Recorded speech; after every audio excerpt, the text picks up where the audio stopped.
Welcome to the Juice Box with Juice Springsteen, covering the week that was in professional wrestling.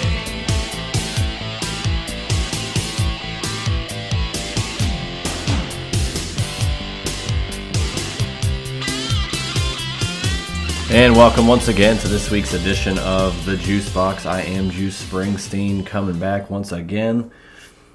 We've got a fun little show planned. I always say it's going to be a long show and a short show, and it turns out to be a long show. This one might be a long show that turns into a short show, but we'll find out. I got a lot of little topics I want to bounce around with today. We got the Revolution pay-per-view that happened over the weekend I'd like to touch on. AEW Dynamite itself, Raw, which was a fantastic show, top to bottom. Some news and notes. I'll go around the horn with some of my tweets to see some other stuff that I think happened maybe outside of the ring that I might have missed, and we'll close it out by kind of getting hyped up for tomorrow night's SmackDown, or rather tonight's SmackDown if you're listening to this Friday. In Pittsburgh, PPG Paints Arena. Looking forward to this. Last time they were here, it was December, and they had SmackDown. It was a fun show. The Milko Mania came back with Gable's Stevenson, and it's a fun night. Fun night with Kurt Angle. Don't think that's going to happen this week. We got a fatal 5-way for the shot at the Intercontinental title.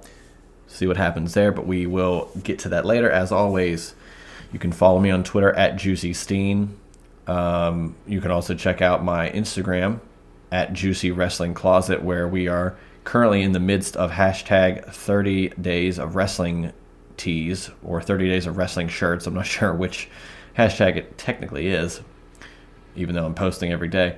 Getting everybody hyped up for WrestleMania. Everybody posting their vintage wrestling shirts throughout the years, day by day, leading up to WrestleMania on April 1st and 2nd. You can do that on Instagram again at Juicy Wrestling Closet. You can also rate this 5 stars on iTunes. That'd be fantastic. JuicySteen.podbean.com as well. And let's just get right into what happened on Sunday night, which was AEW Revolution. This was an interesting show. This was a fun show. I think every match and finish that happened made sense, which doesn't necessarily happen, all the time. I thought all the booking was as flawless as you could get. And man, it was just a fun show from top to bottom. And I did not go back to check, but I'm almost certain I was nearly perfect or perfect with my predictions for this pay-per-view, which normally doesn't happen. And of course, the time that it almost happens, I don't recall exactly what I said, but I'm pretty sure I pinpointed most of the winners for this show, and it kind of came out that way. And even more so, again, the creative and booking decisions made for this show I thought were stellar, and they are leading hopefully to more good things going forward, as Double or Nothing is the next show, again happening in Vegas, Memorial Day weekend. So we had Jericho and Ricky Starks beginning the night off, which was a good little match, I thought. With Ricky Starks getting the win, I thought it was a fun opening match. The crowd was a big incorporation into this show. They did a lot of just the high energy, I think, throughout, and I thought it was strong. The first match, Ricky Starks getting the big win, and now I'm going to try to tie in what happened here at the pay-per-view with what happened on Dynamite on Wednesday, and Starks he cut an interview, but got interrupted, and it was by no relation, Juice Robinson, which I don't hate. I can see where this is going to potentially lead down the road to the Forbidden Door stuff, assuming we get a second Forbidden Door pay-per-view. However, I do think it is a lesser feud for Starks to go with after beating Jericho, because I do believe Starks could be in a title picture, although that title picture is very muddied with people that could be involved going for the championship. But Ricky Starks, Juice Robinson, the promos should be good. Matches should be good, assuming that they have them. But I just think Starks needs to be going for some sort of championship, whether that be the world title or the TNT title or the newly reimagined and quote-unquote leveled up AEW International title, which we'll get to as well. Christian and Jack Perry was a fun match. It was the final burial, and it was basically a casket match where the casket was way up top at the rampway, and fun little gif of Perry slamming the lid, and Christian, who's in the coffin, just boom, gets sucked down into the abyss. No TNA pun intended. But it was a very, very good match, I thought. And again, really good storytelling. It wasn't too long. I thought the pacing of this show was pretty good overall. It started at 8 and it kind of ended around midnight. And that's with a 1-hour match that went into overtime. So I thought that was pretty strong. I think Jack Perry going forward, he could be challenging for a title as well going forward. A lot of these guys that had big wins, I think that they should be put forth into more stakes with storylines now that, okay, so Starks defeated Jericho, right? He defeated the Old Guard. Jack Perry defeated the Old Guard. Christian going forward. I just think there's more meat on the bone for some of these guys storyline-wise, and that they should be going for something that, stakes, a title, a bigger issue, something personal. Christian did that in the personal issue with Jack Perry, but again, that story seems to have been told and book closed. That was pretty cool. And then the next match, which could have been match of the night, but I mean, there were 2 or 3 other matches that outshined it, quite frankly. And this was the House of Black defeating the Elite by pinfall to win the AEW World Trios Championships. Hell of a match, hell of a knee to, I think, Matt Jackson out of midair. Great match. I love the look of these guys with Julia Hart at the helm. And dare I say, a little bit better than the Judgment Day, at least on a top tier level of talent. It is it's apples to oranges in the fact that, Julia Hart's not really wrestling. Like the women don't, like, their women's in the storylines and the factions don't match up with what they're doing really. And there's different dynamics in both groups. So they are different. However, they are dark in nature. They are a ruthless group of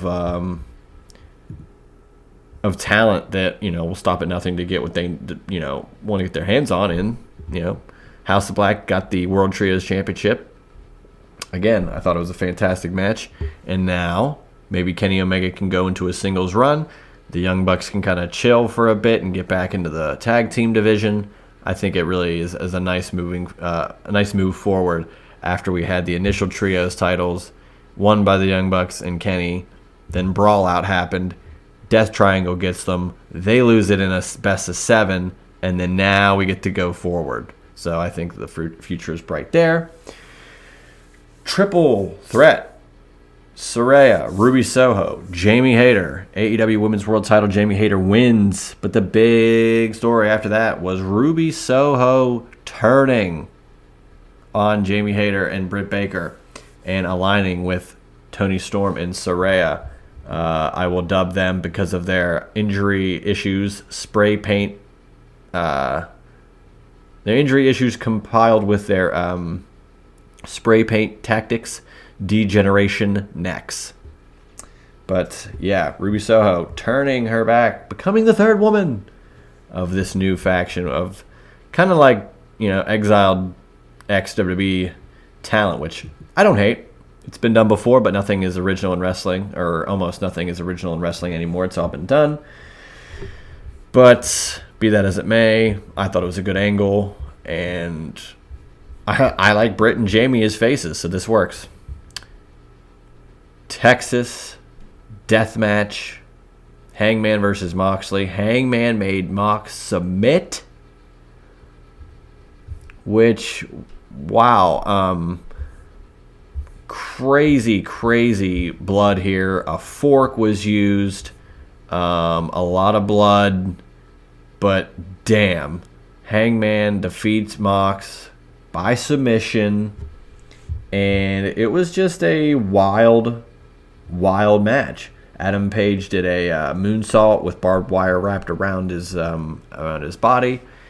I believe, if you recall, John Morrison did a similar move at WrestleMania 24 with the ladder. He did a moonsault off the top rope to the floor with the ladder, and now Page does it with barbed wire wrapped around his body. There was a brick involved. Some people didn't like the match for the brutality. Mox hit a curb stomp, was a little homage to Seth freaking Rollins, you would assume. Yeah, some people didn't like this, and I don't know how many more times this topic's going to get brought up, but the wrestling's supposed to be a buffet. Yet, when parts that are clearly not meant for you, appear on screen, and yet you are offended or choose to not change the channel, that's still on you for keeping that interest. And if you don't think that, or if you think that AEW or any of these wrestling companies are just gonna not put on certain types of matches just because you don't specifically like them, or I'm afraid I've got some bad news. So yeah, they're going to keep doing blood. Moxley's going to keep bleeding. The title of my last episode was Death, Taxes, and Moxley Bleeding, and once again he did. But again, hell of a match, and I thought it was booked to perfection with Hangman getting the victory. Now we'll get to see what's next for those guys going forward. A lot of interesting twists and turns on the Dynamite from Wednesday. And then we got this. This is such an interesting scenario here. Wardlow defeated Samoa Joe. He made him pass out, or he tapped him out, rather. And he wins the TNT title, and that's great. And then on Wednesday, Falls Count Anywhere match. It's against Hobbs, who won the Face of the Revolution ladder match the other night. And what happens? Hobbs wins in a Falls Count Anywhere match to claim the TNT title. So I don't know if they didn't want Joe to lose to Hobbs necessarily. I don't know if they wanted Wardlow to be a transitional champion so that he could, he could be in line for a world title shot, even though he lost. I don't know where that would factor in. I don't know what they've got going for Wardlow going forward, but it just doesn't seem good to me, considering he won the title, lost the title within days. It just doesn't seem like a good move creatively. And yes, I did applaud the creative of Revolution, but the end of the story, at least as told from Sunday to Wednesday, where Hobbs is now champion, I'm not sure if I can agree with that. I can agree with Hobbs being champion, but I don't know if I could agree with Wardlow winning it just to lose it a couple of days later. I think it would have been better off if Joe would have just beat him and then lost, or made it a triple threat. I don't know. Figure something out, guys. Come on. The AEW Tag Team titles retained by the Guns. Fun little match.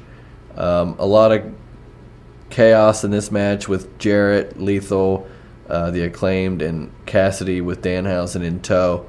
But with the Guns winning, it would seem that FTR, as they made their triumphant return to AEW, that it's going to be FTR and the Guns down the line. Not sure when they'll have that title match, but I can assure you that title match will happen. It's tough with AEW because their pay-per-views are quarterly at best, outside of the Forbidden Door pay-per-view that they throw in there. But generally speaking, it's more or less quarterly with a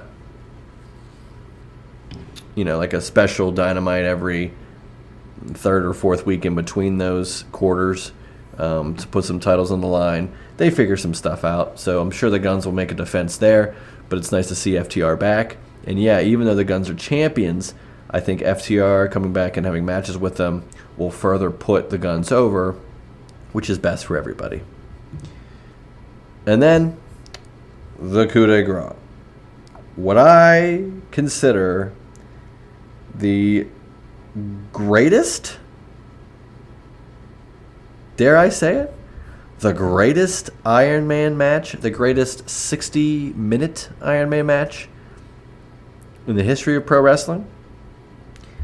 Now, for weeks leading up to this match, I suggested, man, you could go so many different ways with the finishes as it pertains to getting falls back and forth. And lo and behold, Bryan Danielson got the first fall 25 minutes in with his knee. But about a minute later, MJF low blowed Danielson, therefore making it 2-0. However, MJF rolled up Danielson to pin him 2-1, and then 3 seconds later pinned him again to make it 2-2, which is exactly what I thought would happen, is that they could do a fall where MJF gets that disqualification to go down another fall purely to tie it back up and get the momentum his way. And they did it, and it was a great, great call. I'm not going to say they listen to this podcast because no one does, but I thought it was a great creative decision. And that was just in the middle of the match. So then we get MJF getting a third fall with 40 minutes on the clock, 3-2. Danielson tapped MJF to the real stretch with 49 minutes, and then it goes all the way to 60. They do the old not 5 more minutes, but they just say sudden death. But it did go only about 5 minutes and 20 seconds after, where MJF, now it was a little bit of a dirty way to win, but he hits Danielson with the oxygen tank that had been used to give MJF oxygen, being gassed after 60 minutes as a diversion from, he was going to hit Danielson with the Dynamite Diamond Ring. The referee said, go ahead, do it. That'll be the match. And after all that and the distractions, MJF clocks Danielson with that oxygen tank, puts him in the label lock, and label lock is what made Danielson submit. And that was it. That was your match and your main event.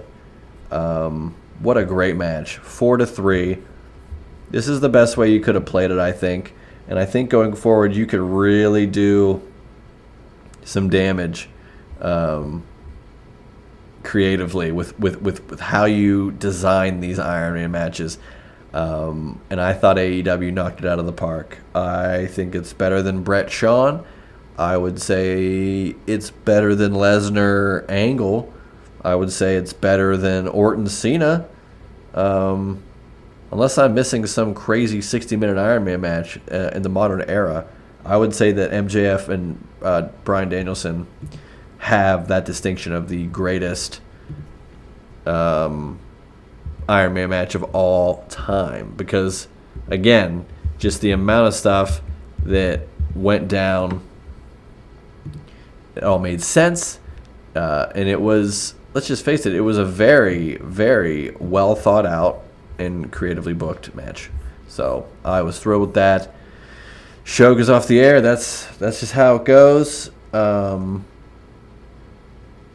It was just a fun show, and I thought AEW killed it. And again, got everybody out of there around midnight, which for an AEW pay-per-view, that is such a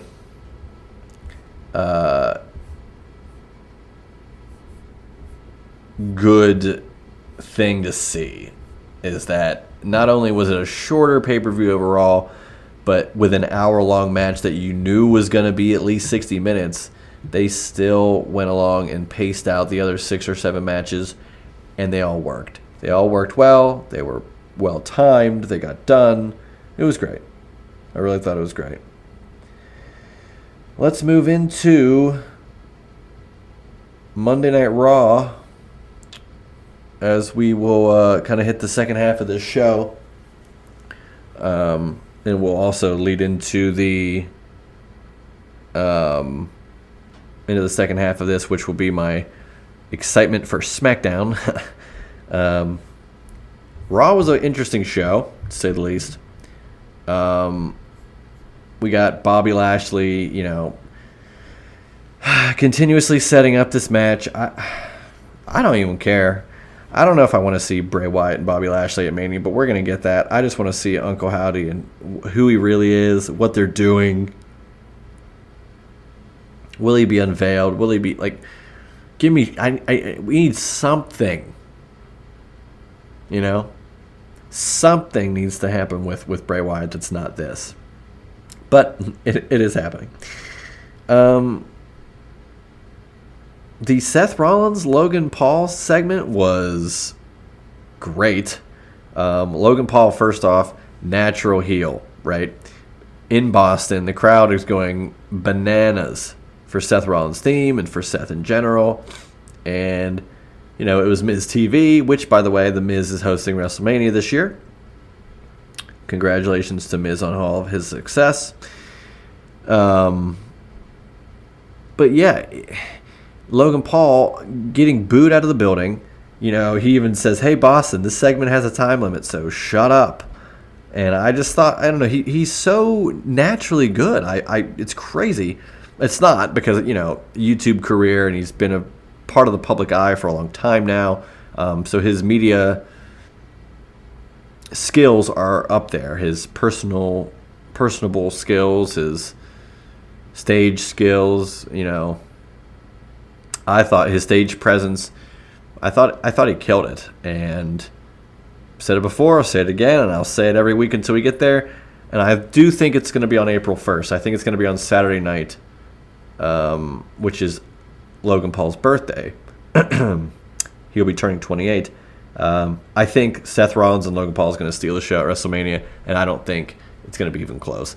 Barring some unforeseen incident, I think that they are just going to tear the house down. Give them 12 to 14 minutes, and they could put on something that I think a lot of us will be talking about for a very long time. So I'm looking forward to seeing that. Seeing a little bit more of Chelsea Green with Carmella, which I like. Don't know what it's going to really mean, although I will transition it into... it was announced that May 27th in Jeddah, Saudi Arabia, King and Queen of the Ring, which will be taking place, the premium live events that I believe are better off for the company than not having them. I think it gives a chance for a lot of talent to really improve, get a shot on the main stage, get a chance to prove something to those who might not normally see these guys and girls wrestling, putting them in a tournament, getting more exposure. And if you're going to put something in Jeddah, I didn't hate that they put the Elimination Chamber there. I don't hate that they do King and Queen in the Ring. At least they're doing these shows. So once we get into May, of course, and we start seeing brackets, then I will be able to give more of a thought onto who I think is going to win the actual tournaments for both the men and the women. But King Ricochet and Queen Zelina, I believe, were the last two kings and queens of the ring. And we'll get to the pay-per-view premium live event that happens in between WrestleMania and King and Queen of the Ring later on. But we'll get there. Man, John Cena. So he was announced ahead of time, advertised. Card subject to change, but it did not change. Cena came out to a crazy pop, and he's standing at the ramp doing his little spiel with the camera guy, which is fun. In retrospect, I think it was probably annoying, but I like him doing it now in this latter stage of his career. And he looked choked up. Some tears I saw in John Cena. But, as soon as he got in the ring, Austin Theory interrupted him almost immediately. And it was like, you know what? I challenge you to a match at WrestleMania for the U.S. title. And then Cena just for all the crap and all the hate that, I gave John Cena early on in his career undeservingly as a little teenage mark that I was. But after growing to learn to love him and learn that the craft is more important than the character, and that his work really was good and solid all these years, and just to know that's happening and to see Austin Theory come out and he makes the challenge, you kind of knew that it was not going to turn out well for Theory, and my God, did it not. Cena said that not only am I not going to do this match because I don't want to ruin your career, but he said that nobody cares about Austin Theory, and that, and I quote,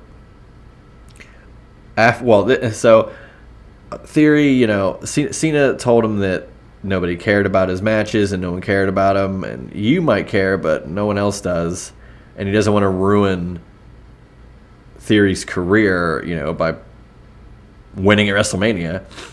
And Theory just kind of goes off on his spiel, and he calls out John Cena's bald spot.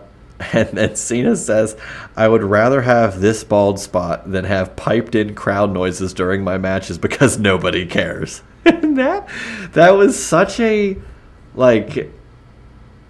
strong and, harsh comment to make. First of all, Cena kind of breaking the fourth wall by acknowledging the piped-in crowd noise, which, again, he probably is one of very few people that could say something like that and it not get him immediately in trouble. But he's also right. Now, I don't know necessarily if Theory had piped-in music or crowd noise for his matches per se, but the fact that it's acknowledged that the piped-in crowd noise is a thing, it was just a perfect burn to hit Theory with. And I thought that it was a great build, and it definitely seemed that this match is going to happen, and boom, Cena accepted it after the fans all kind of agreed that they wanted to see it. I think we all want to see it. It's a natural fit. Cena, in theory, slated for WrestleMania, which I am very excited about. It's for the U.S. title. I don't see Cena winning at all. I do wonder how the match will finish, and I wonder how they'll get Theory put over, if that's how they're going to roll with it. But we've got a couple weeks up until then. Will we see Cena on future Raws? I doubt it. Maybe one more Raw, but I would not just wager that he's going to be on Raw every week. Once again, I don't think he's going to win the title either. Cena introducing Cody Rhodes was pretty cool. It's just bizarre. Not a passing of the torch, but it was kind of like, hey, look, you are the next big baby face that they've got here in WWE, Cody. So we're gonna give you that. I'm gonna give you that rub right now. And we also finally get a little bit of clarity on the women, the Becky, Lita, Trish of it all. It has been challenged and confirmed now it will be Becky Lynch and Lita and Trish Stratus going against Io Shirai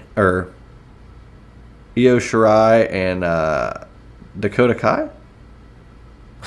Well, maybe I'm missing it, but I'll get that in a second. I always mess up their names, but Damage Control with Bayley in there versus Trish, Lita, and Becky Lynch, which I said it last week. I would have preferred Damage Control. It's Io Sky. Her name is Shirai, but Io Sky versus Dakota Kai and Io Sky versus Lita and Becky, and then Trish versus Bayley, I thought would have been better as two separate matches. And yet we're going to just get the 6-woman tag, which is fine. This whole segment was easy for me to say, of course, but I truly would have loved to have seen, and we down the line we still could get Trish and Bayley maybe, but until then we got a 6-woman tag at the pay-per-view, so that won't be too bad, I couldn't think.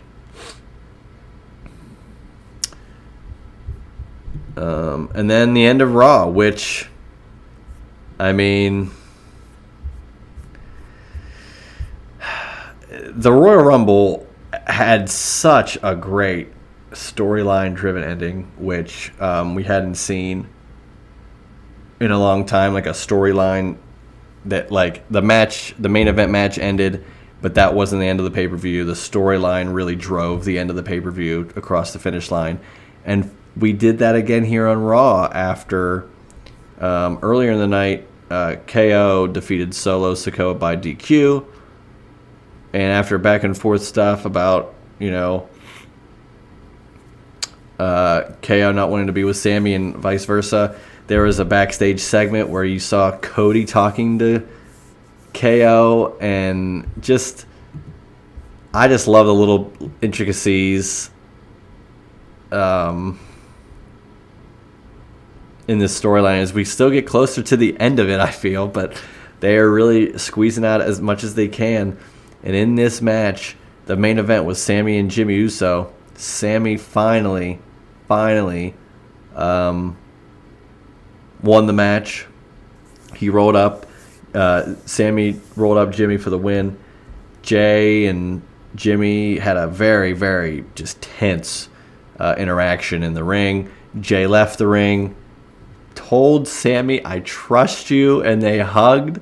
The crowd popped huge. Jimmy looked so dejected.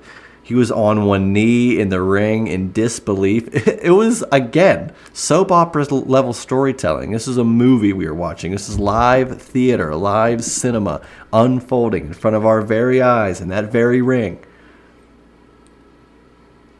And then Jay hit Sammy with a super kick and just berated Sammy for thinking he'd choose him over his family and the bloodline. And then the Usos and Solo beat up Sammy in the ring until Cody made the save. So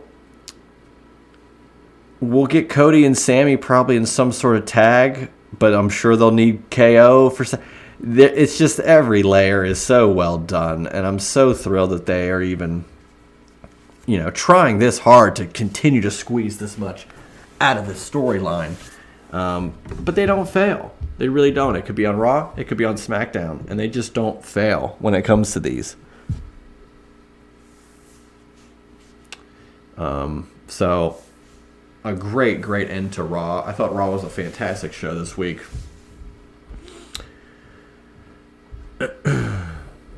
So, that'll lead us into SmackDown this week, which I'm looking very much forward to. I'd like to just go off a couple of things that I had been discussing with people on Twitter recently. The TNA Mount Rushmore, which I think is an interesting topic potentially for another time. But the Rich Swann, Impact talent, putting the TNA Mount Rushmore as AJ Styles, Samoa Joe, Sting, and Christian Cage. But to me, I think that the true TNA Mount Rushmore should be AJ Styles, Jeff Jarrett, Kurt Angle, and Abyss. I don't know.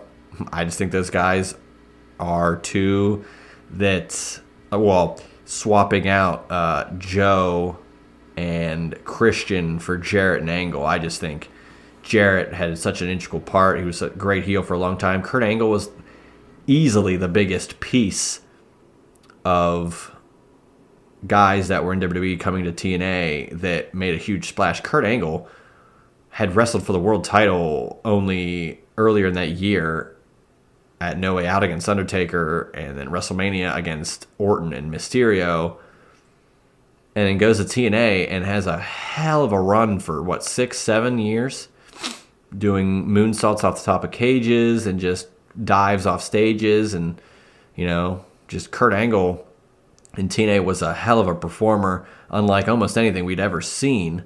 So I would put Angle in there. And then I can agree with Sting to an extent.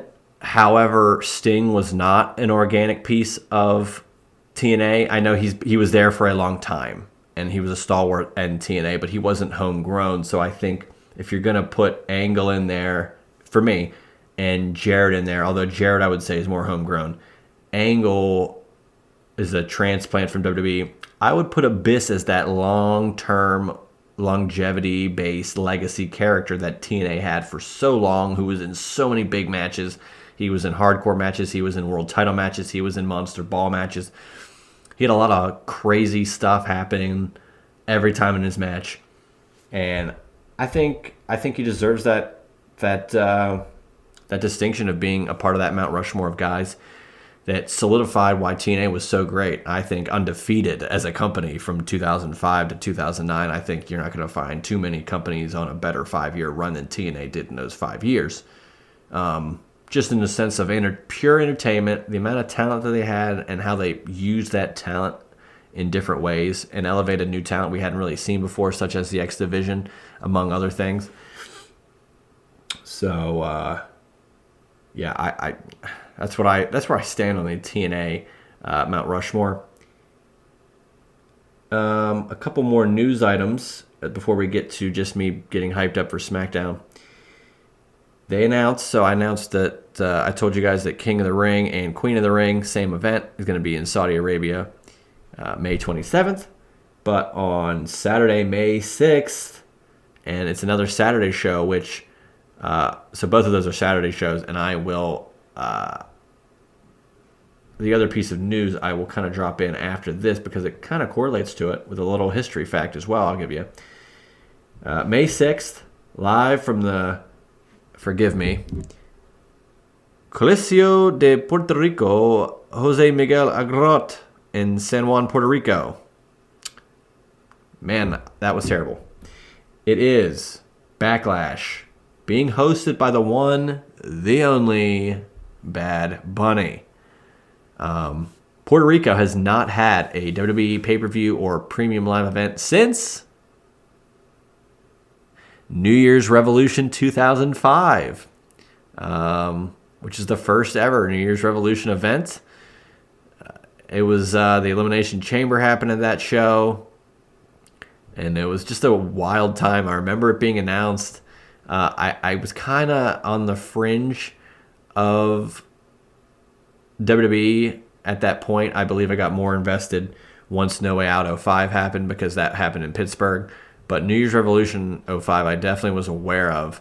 I think I was aware that the Elimination Chamber was a match, but I kind of might have been first introduced to it being like a big deal and a thing with this match at New Year's Revolution '05. It was I think Triple H retained in that match. But yeah, that was the last time a pay-per-view was in Puerto Rico, so we're getting a big first show since Mania, PLE, and Bad Bunny's going to host it. So, I mean, that crowd's going to be electric for him and the show. I would almost assume that Bad Bunny would perform a song at the show. I'm kind of hoping that he gets involved with some sort of angle where he can have a match at SummerSlam, because it's been a little bit since Bad Bunny's had any in-ring action, and I would love to see him in the ring again, because he was incredibly athletic and did a hell of a lot of good stuff in the ring.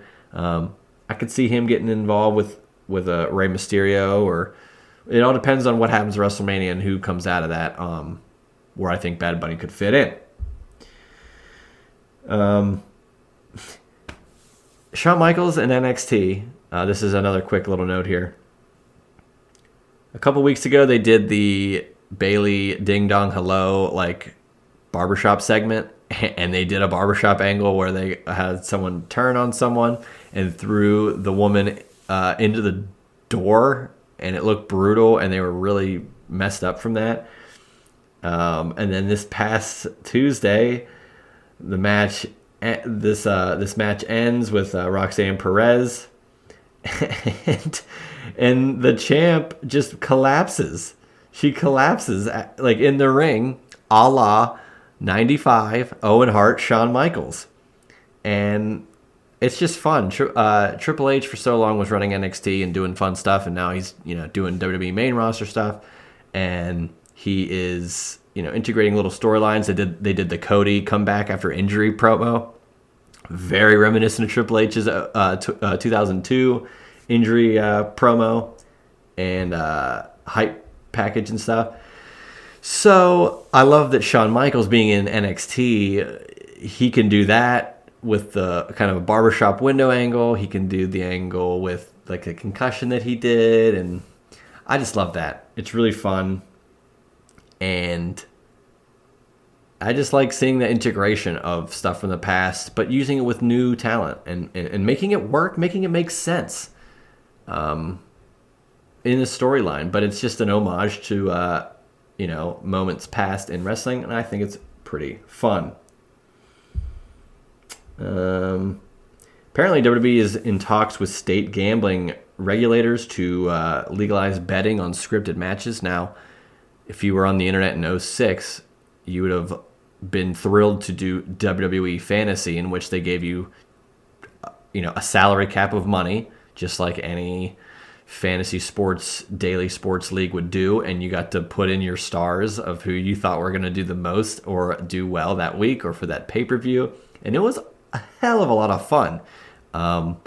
But now literally that gambling is on such a new level, and the NFL, all major sports are in bed with DraftKings and FanDuel and BetMGM and BetParks and all these different gambling companies. It's at the forefront of sports. Gambling is at the forefront of sports, and it would only be more necessary. Why not make WWE a part of that now? The only part of that is it is a scripted show. So in theory, just like it is where if you're like Calvin Ridley, if you're an NFL player, you can't bet on NFL games. I would say that if you work in WWE, you cannot bet on WWE. I think that should be across the board. Even if you're a commentator, even if you're a guy that sets up the ring, I don't care. If you have any sort of potential inside access to stuff like that, I think you should be disqualified from making wagers. And if you are found making wagers, you should be cut from that insider stuff, because there's just a lot of bad things that could happen with gambling and pro wrestling, especially, again, as it is a scripted form of televised entertainment.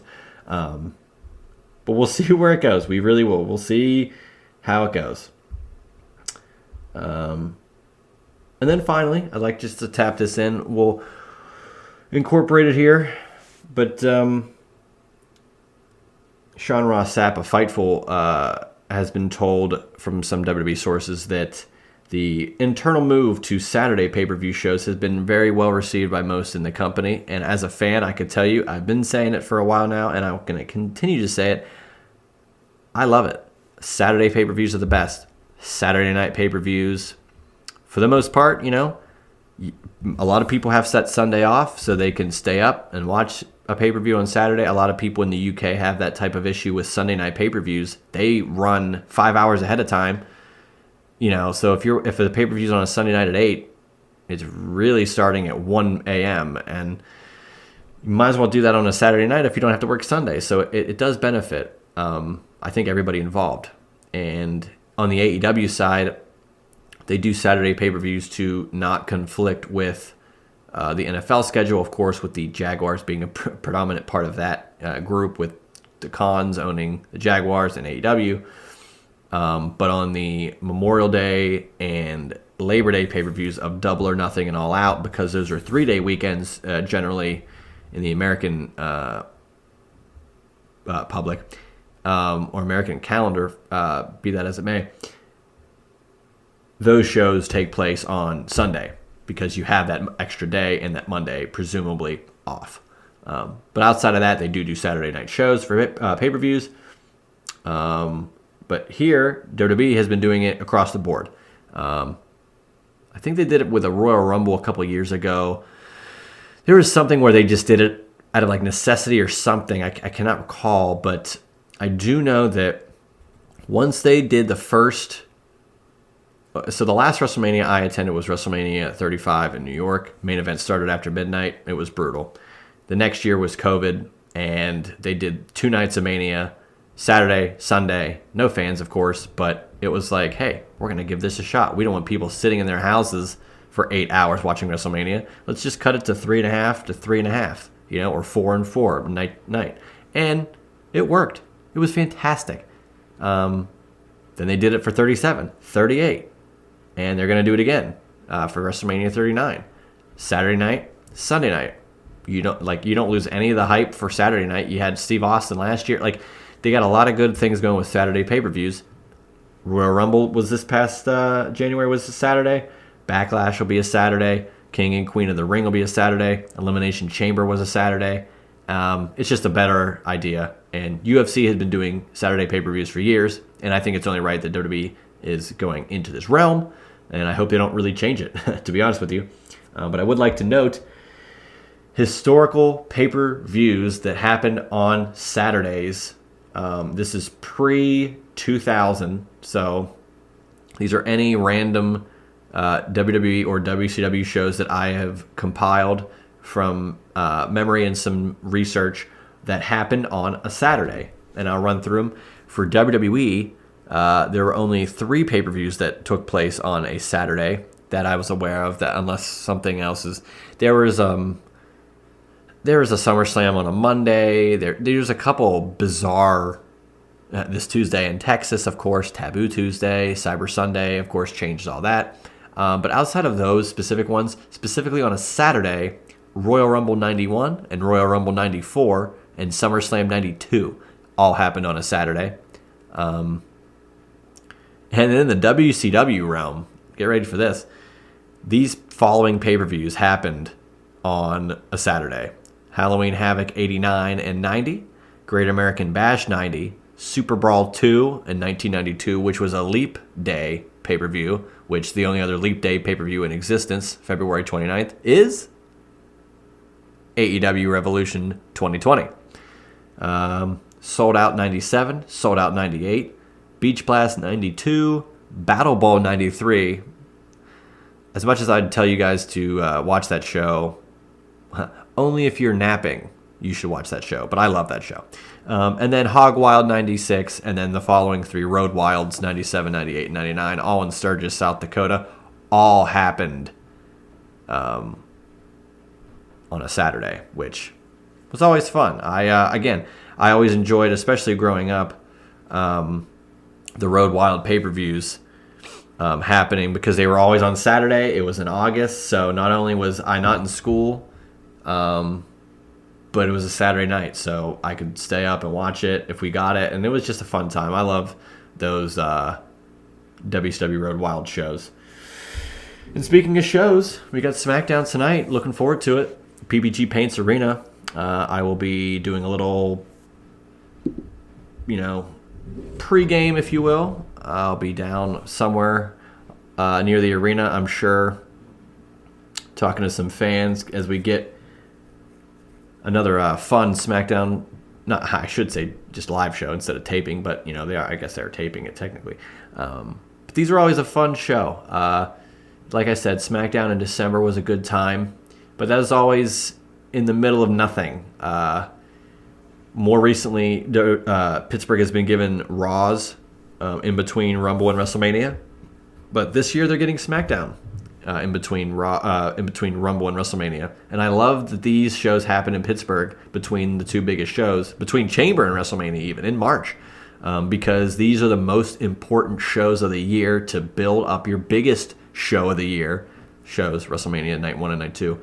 But these are the biggest TV shows you're going to have, the Raws and SmackDowns from the end of February with the Elimination Chamber pay-per-view being done all throughout March. And then April 1st and 2nd is your WrestleMania. So these are the most important shows. To make sure you hit everything you need to hit and to hype up these shows as much as you can. So I love that they come to Pittsburgh for them. Very blessed that they've been able to do that, and I'm looking forward to see what is next on the Pittsburgh docket for WWE. I'm sure I'll be talking about my whole experience with the show and how it went and what I thought about it next week. And if I have some sort of new Pittsburgh WWE show coming forth, I will tweet about that, of course, at Juicy Steen on Twitter. As always, again, Juicy Wrestling Closet on Instagram. Follow along the 30 Days of Wrestling shirts. And, juicysteen.podbean.com. Rate this 5 stars on iTunes. That would be fantastic. It really would help. And review the show if you listen to it and you like what you hear. This is a fun show.